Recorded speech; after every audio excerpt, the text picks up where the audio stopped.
Hey everybody, and welcome back to our Lent journey entitled Put It on the Altar. We're grateful that you are with us in this virtual space. While you're here, while you're coming in, while you're getting centered, make sure that you press that like button. Please, my brother, my sister, please make sure you press that like button. It certainly helps us out on our end. Well, we're looking at Genesis chapter 22, and we're going to verse 4 on today, on this 16th day in our Lent journey. Genesis chapter 22. Join me in verse 4. It says these words, "On the third day, Abraham looked up and saw the place in the distance." Today, friends, let's talk about a lifetime of yes. A lifetime of yes. You should know that saying yes to God is a significant accomplishment. But that is not the end goal. The true goal is a lifetime of saying yes to Him. Obedience to God is not just a one-time decision.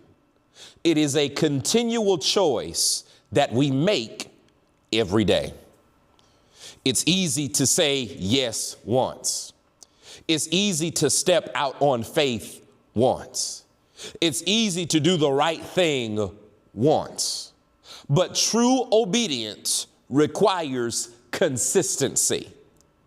And that means saying yes over and over and over again.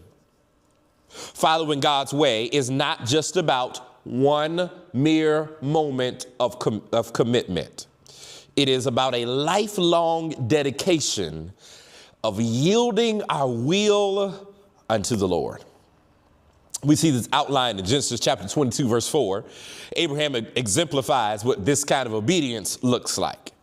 Remember, when God called him to sacrifice his son Isaac, Abraham didn't just obey once. He followed God's command every step of the way. It took him 3 days to travel to the place where God called him. Hear me again. It took him how many? 3 days to travel to the place where God had called him to.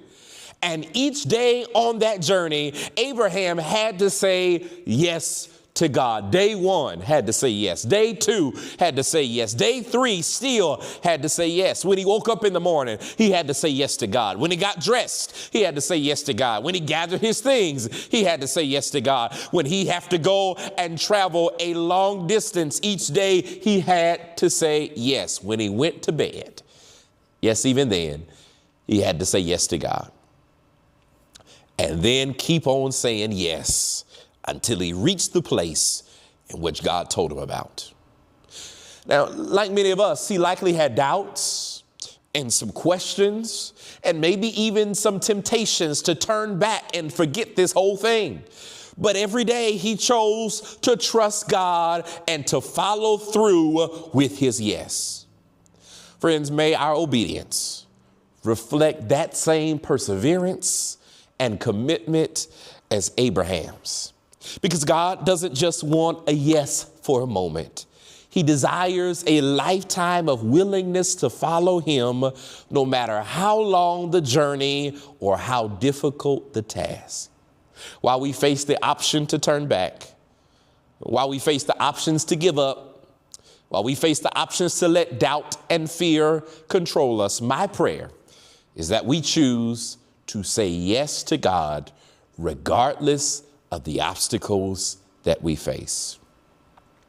God challenges us today to wake up every day with a heart ready to submit to his will. Obeying once is a good start, but the ultimate goal is to be available to God for a lifetime. Friends, let's commit to offering him our yes every day, allowing him to lead us throughout our entire lives. As we're journeying together during this Lenten season, I want us to practice in saying yes in our private prayer life. So yes, as we are describing what we want from God, as God is telling us what we should do, where we should go, remember to give him not a maybe, not complaining, not grumbling, not delays, not I'll do it sometime. Remember to give him a yes and to keep giving him a yes until we see him again.